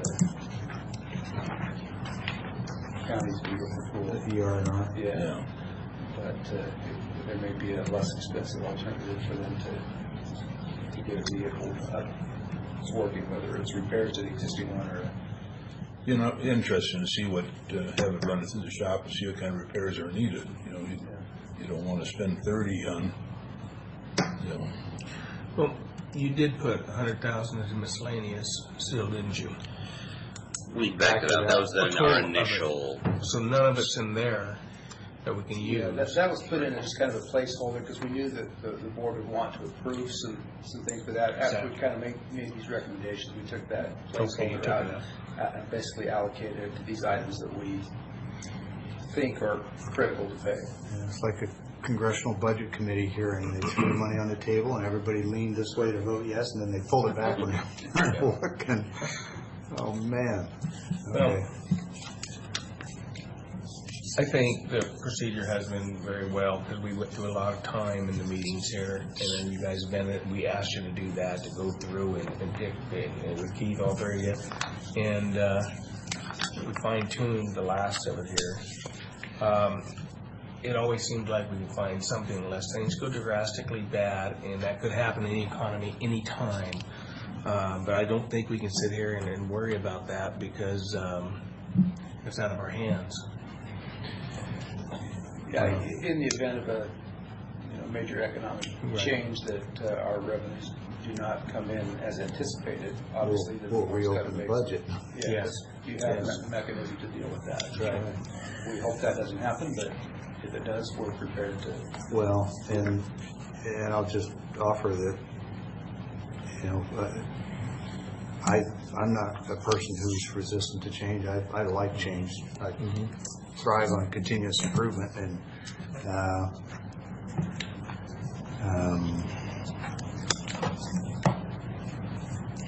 let me put it this way.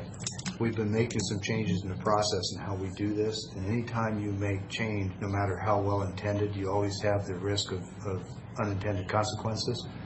And I think one of the potential unintended consequences is that people in various departments are presenting their information and their requests based on a historical pattern of the way we do business. And when we change that, there's a risk of some people feeling like either their voice wasn't heard or they didn't get to come back in and plead their case. So I guess what I would say is sometime over the next week before we move to approve this thing, if anybody out there has got a real heartburn and thinks that they can make a really solid argument for why this wasn't the right set of choices, that's their window, that's their opportunity to come see Keith. And I know you'll give them a fair hearing, and I know if their arguments are persuasive that you'll tell the board next week that you think a little adjustment is necessary. But this is sort of that window in case the change in process has somehow unintentionally disenfranchised somebody from having their voice heard. It's a long way of saying last call. Yeah. Others got a note back from Ashley in the election saying that increase was not a increase request. It was just a note taken in it.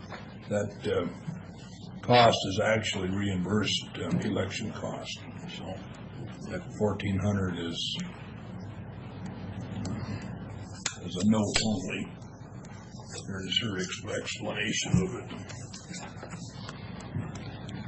So we can back that out as an expenditure increase then? Correct. Yep. Okay. That's the post office box thing we had a discussion about. Yeah. It looks like she's just taking out a different account, 4202 instead of 4201, and it's for caller service, so it's reimbursable. Okay.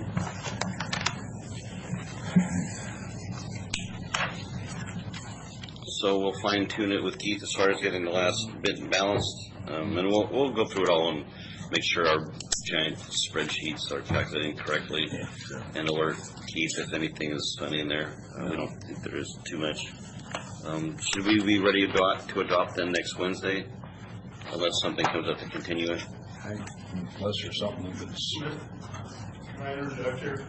That's why I'm taking that last call seriously. There's two vital documents that need to be approved by the board prior to approval of the final budget. One of them is the capital outlays for the ER&R.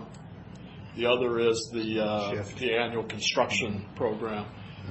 We can't complete those until we really know the board's full intent.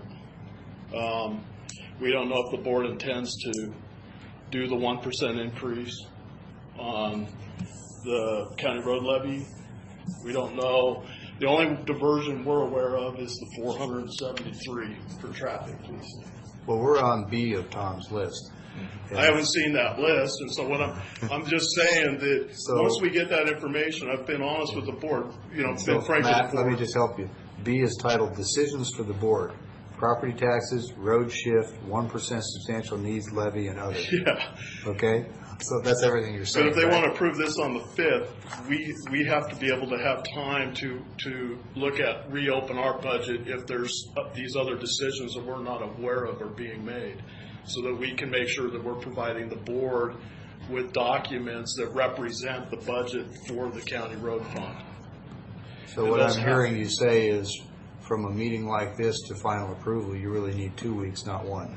We need an opportunity to get those documents into the board for you to review them. And that's vital information for us to complete those documents. And I think in previous years, we've actually done those approvals and in the same meeting then proceeded to approve the budget, if I recall. It can be done in a chronological order. I just would like to request enough time for us to get those documents prepared and finalized based on these decisions that we're not. How much time do you need? We can have them done we provided a budget that included those numbers. But what we need to know is if there's any changes to the major changes to the budget that we first submitted, then we have to look at those items, mainly the annual construction program, because if we don't have the ability for the county road fund to provide the necessary funding to construct these, whether it be match or whatever, then we need to look at putting those off for another year and removing those from our budget for 2018. Those are critical things that we think the board should have plenty of time to review prior to them even approving that document. So if the board is okay the day before, we can get it to you as soon as we get the answers, and I know that I will get those. I'm not debating that. I just want to make sure the board's aware, and that it depends on the amount of lead time you want to see these documents before. Well, I think that was our next discussion. This is item B here before we close. So, Matt, how much time do you need to comfortably prepare those documents? If we had a decision today.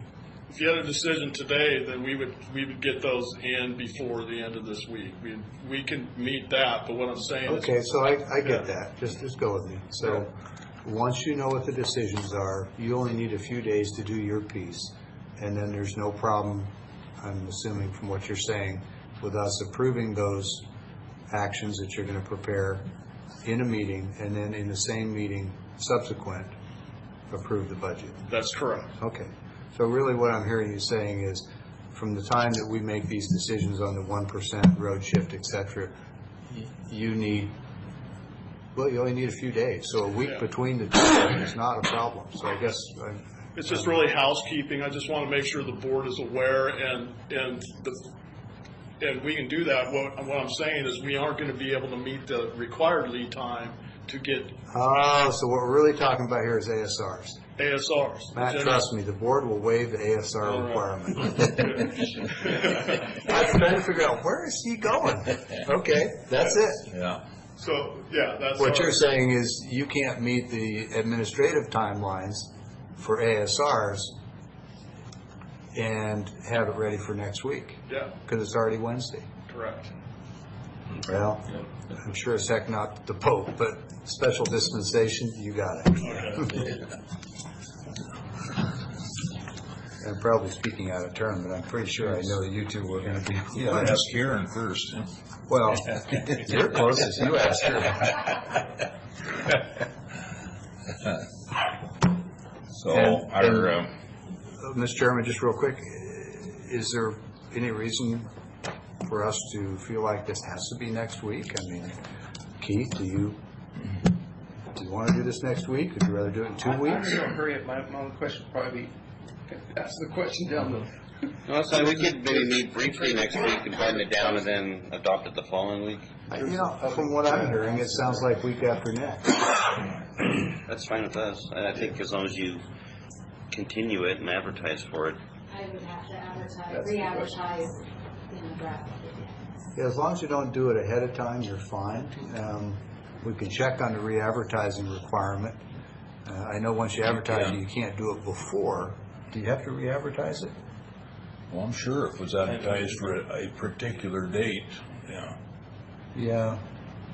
I know when we do it, we advertise it for a particular date. You can't start before a certain time. Right. You can certainly start much later, and if you were to continue that meeting, That's what I was going to say. if you just don't adjourn and you recess to the next meeting, that's one way of doing it. And if we have to re-advertise it, that's fine too. It's more important for staff to have time. You could get it in next Monday, you could get in for the following week. So there is time to re-advertise it. Tom, haven't you historically set this sort of for the first week of December, knowing that that gave us a week or two leeway? Yeah, the RCW actually is the first whatever day in December, but we tailor it to our needs. So yeah, you can continue to the end of the month. So it's really up to you if you want to do it before the holidays usually. So. Well, I guess I'll put it back to Keith. I mean, Yeah, the 13th is fine. Well, Karen and I can check on advertising requirements, and if we need to re-advertise, we'll do that, but that'll give us next week to update requests from Public Works and make final changes, and then adoption on the 13th. so it gives Tom and Tim time. Yeah. How's that for alliteration? Tom and Tim time. Give Public Works time, and any of the departments that still think they need to make their case with you, they'll have time. So, other than a little bit of re-advertising costs, sounds like we're good. Okay.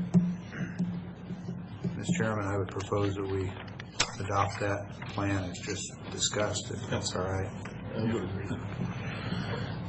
That would work. Okay. So are we talking about property taxes now? Yeah, we're on the item B of the workshop highlight.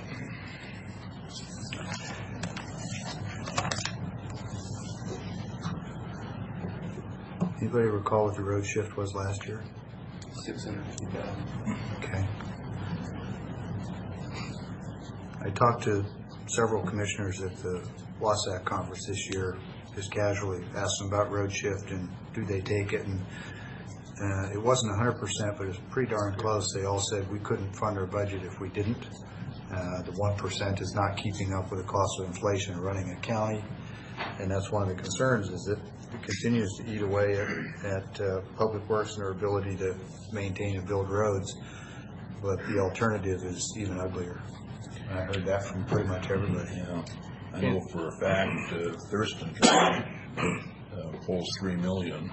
And I've had the same response from commissioners in the past 5-10 years that, we're talking about this and that they need that and they use it for that. Does anybody have a sense on a per capita or better yet on a percentage basis how our road shift compares? I mean, Thurston County, what's their annual budget? Any idea? Yeah, I don't know how to compare that. Yeah. I suspect. I know that just here, since this 1% has really been getting us deeper and deeper, that we historically had taken 265, I think, road shift. But last, this will be the third year now that 1% raise has just gotten us deep. Yeah, well, at some point you got to recognize that Public Works is going to have to do less with less. Can't do as much as you've always done with less money, so.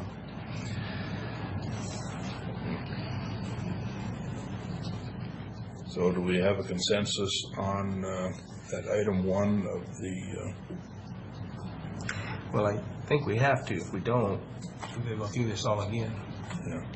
Yeah, I'm willing to go all through it again if you think we can find 650,000. I don't. Well, That's what I thought. We could always find it, but it wouldn't be too popular. You have to watch your back down the hole, too. It's okay, I carry. So that really brings us to a key point, which is it's all about priorities of government, and if you really want to know what we value, look at where we spend the money. And a lot of that is must pays from the state. We don't have a choice. But beyond that, Comes down to what your priorities are. We've spent a lot of money, $1 million in 1 year, to increase employee benefits and health and That's ongoing. and salaries where we could, and within the last year, we approved a total of 6% increases over the next 18 months or so. So, I mean, I think we've invested heavily there, at least heavily with respect to our ability. My sense where we've been lacking is in capital improvements for must-have facilities, like revamping the old jail and meeting our lawsuit obligations under Ferris. And, it looks to me like there's some real capital expenditure here, and we've kind of held the line on the O&M stuff as best we can. That's my take on the budget. As the community grows, there's more demand without the increase. The only other option is to have a tax increase, which I don't think is a very good choice at this time. But the demand from citizens out there to do these things that we're required to do, and as you said, with state mandate, it makes it hard to meet the budget as it is. So I think we have to take the road shift and the 1% and go forward. You said you don't think a tax increase is a good thing at this time. I'll just say I don't think it's a good time any time. Well, I would say any time. And before we increase that, before I voted for increasing taxes, we would be scrutinizing some expenditures here even more strictly than we are now. And that's exactly what I mean and would say, and it's never a good time, but at this time it is not. I was just giving you a second bite at the apple to clarify what you meant. Yeah. Well, I know that when we first opened this budget process, that I had said that I was against a road shift, but we can't do it again, unfortunately. So I have to, go along with that road shift and the 1% substantial need levy. And we do this every year, but I'm going to do it again. I want to make sure everybody understands that this 1% is not a 1% increase in people's taxes. This means for every $100 that the county collected in property tax last year, next year we can collect $101. 1% increase in the total amount of raw dollars that we collect. It's not a percentage increase. It's not a percentage increase on your taxes. For every $100 next year, we get 101. And I guarantee you, anything you bought last year for $100 costs more than $101 this year. They call that inflation. And so, I don't think we have any choice under 1%. It's less than the increase in the cost of doing business. Did I give you an answer? Commissioner Miller, are you on board with the 1%? Yes. Okay. What about the road shift? Yes. Okay. I mentioned that earlier. I just wanted to be sure I heard correctly. Thank you. Anything else?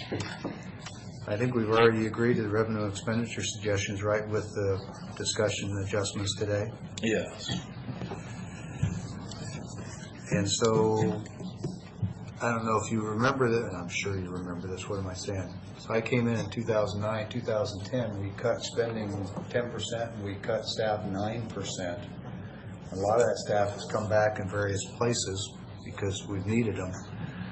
But that was a year when we didn't have growing sales tax revenue like we do now. Yeah.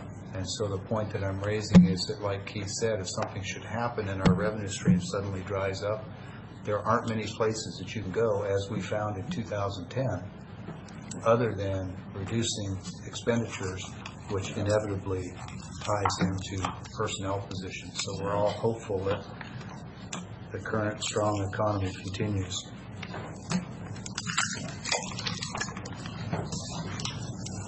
I mention that because item B2 says come up with other budget balancing solutions, and we found in 2010 there just aren't a whole lot of options. Well, and that's what we were, some of the other discussions, as in left one yesterday, coming up, drilling down into the bottom line of it. And I'd rather cut that budget by 50,000 and cut somebody, lose a job. So,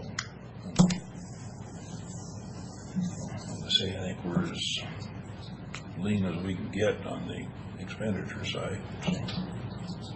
Well, that's it. When we talk about these budgets and we're as lean as we can get, what else do you do? And we've got those options, and I think we discussed them well enough. Well, you can become a court case for state of Washington and send a letter to the legislature saying, we refuse to do what you've just instructed us to do until you send us the money to do it. Okay, We're tired of let's do it. unfunded mandates. And then you force a Superior Court challenge, at the state level. I'm waiting for somebody to do that. I don't know why we haven't yet. Just my view. Yeah, but that's what we're paying for this legislative Boss Act this year. So anyway, I'm going to be out for a risk pool meeting over in Belfair for the rest of the week.